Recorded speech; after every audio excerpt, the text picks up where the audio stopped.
ท่านผู้ชมเนื่องในโอกาสครบรอบ 65 ปีแห่งการสร้างตั้งสายพัวพันธ์การทูตลาวจีนและปีมิตรภาพลาวจีนท่านนางฟังหงเอกอัครราชทูตจีนประจำลาวได้มีความเห็นในหัวข้อ 65 ปีแห่งการร่วมทุกข์ร่วมสุขสร้างสรรค์สิ่งใหม่เพื่อก้าวเดินต่อไป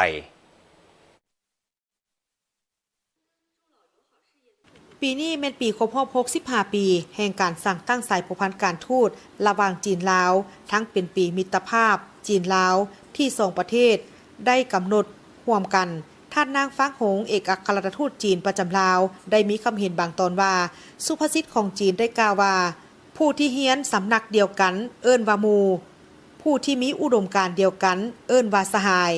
การมีอุดมการณ์เดียวกันแม่นพื้นฐานอันลึกซึ้งที่สุดที่เฮ็ดให้มิตรภาพของสองประเทศยืนยงคงตัวเมื่อ 65 ปีก่อนจีนและลาวได้สร้างตั้งสายพัวพันธ์การทูตน้ำกันอย่างเป็นทางการผู้นำหุ้นอาวุโสเซ็นสหายเหมาเจ๋อตุงสหายโจเอิ้นไหลและสหายไก่สอนพบวิหารได้สร้างสายพัวพันธ์มิตรภาพปฏิบัติอันลึกซึ้งซึ่งได้วางรากฐานอันรักแน่นที่บ่สามารถสั่นคลอนได้ให้แก่มิตรภาพที่สืบทอดกันมาหลายเส้นค้นของทั้งสองประเทศในช่วงปี 60 และ 70 ของศตวรรษที่ผ่านมาในขณะที่ประชาชนลาวกำลังผ่านพาระยะเวลาอันยุ่งยากในการต่อสู้เพื่อเอกราชแห่งชาติประเทศจีนได้จัดส่งคณะเชี่ยวชาญทางการทหารร่วมก่อสร้างทางหน่วยป้องกันอากาศและพนักงานการทูตร่วมกันทั้งหมดหลายกว่า 100,000 คนมาปฏิบัติหน้าที่ช่วยเหลือลาวโดยได้ร่วมทุกข์ร่วมสุขและเคียงบ่าเคียงไหลกับประชาชนลาววีรชนชาวจีนหลายห้อยสหายได้เสียสละชีวิตอยู่ถึงพื้นแผ่นดินลาวในนั้น215สหายได้เสียสละชีวิตและฝังอยู่สุสานวีรชนจีน3แห่งในสาธารณรัฐประชาธิปไตยประชาชนลาวอยู่นครหนานหนิงกวางซีที่ห่างไกลออกไปหลายพันกิโลเมตรลูกหลานนักรบปฏิบัติลาวหลายหุ้นคนได้ไปศึกษาหำเฮียนและเติบใหญ่อยู่โรงเรียน67ที่ประเทศจีนสร้างขึ้นเฉพาะสำหรับพวกเขาเจ้าซึ่งได้ใช้เวลาในระยะที่สำคัญที่สุดของชีวิตอยู่นั่นพื้นแผ่นดินจะจดจำวีรกรรมอันพิราศอาถรรพ์จะคงอยู่ตลอดไปประวัติศาสตร์หน้านี้จะถูกจารึกไว้ในความทรงจำร่วมกันของประชาชนสองชาติตลอดกาลตลอดระยะ65 ปีที่ผ่านมามิตรภาพจีนลาวได้ผ่านการทดสอบการเปลี่ยนแปลงของยุคสมัยและสภาพการสากลยิ่งดนยิ่งแน่นแฟ้นยิ่งดนยิ่งใหม่โดยเฉพาะแมนในสุปปีมอมานี่สหายสีจิ้นผิงเลขาธิการใหญ่ประธานประเทศจีนและผู้นำสูงสุดของลาวได้บรรลุความเห็นดีเห็นพ้อมทางด้านยุทธศาสตร์ในการสร้างคู่ร่วมชาตกรรมจีนลาวพร้อมทางลงน้ำในแผนแม่บทว่าด้วยการสร้างคู่ร่วมชาตกรรมร่วมกันถึง2ครั้งในปี 2019 และ 2023 และการร่วมมือยุทธศาสตร์รอบด้านจีนลาวได้สืบต่อขยายตัวอย่างกว้างขวางเลยลึกซึ้งในฐานะช่องทางคำของทางรถไฟจีนลาวยังสืบต่อปรากฏผลเป็นจริงอย่างต่อเนื่องโดยได้มีการขนส่งผู้โดยสารสะสมหลายกว่า70 ล้านเถื่อคนและขนส่งสินค้าหลายกว่า80 ล้านต้นซึ่งบ่เพียงแต่ช่วยสุกยู่ให้แก่ลาว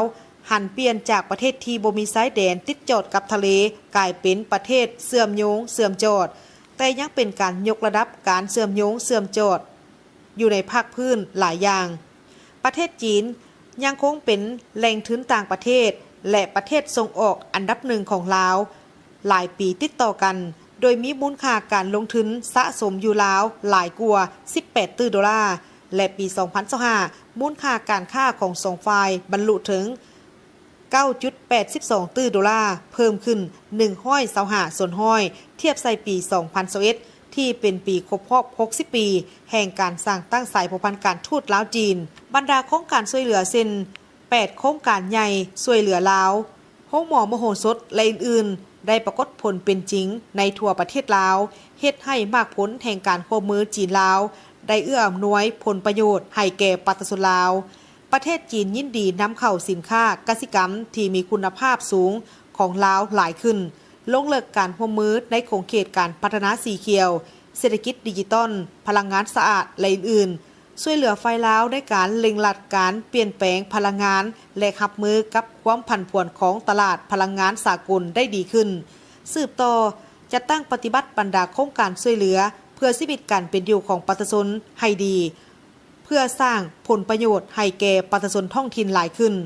ฝ่ายจีนยินดีร่วมกับฝ่ายลาวในการลงลึกการแลกเปลี่ยนทางด้านวัฒนธรรมสังคม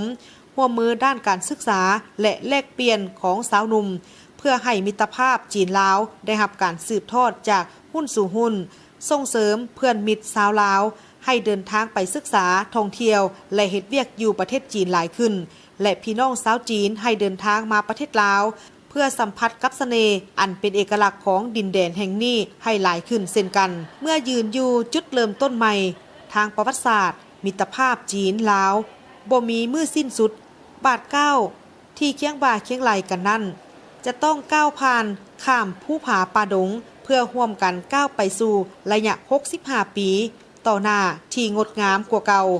และสืบต่อประกอบส่วนอันใหม่ที่ใหญ่หลวงกว่าเก่าเข้าในภารกิจอันสูงส่งแห่งมิตรภาพและการพัฒนาของมวลมนุษย์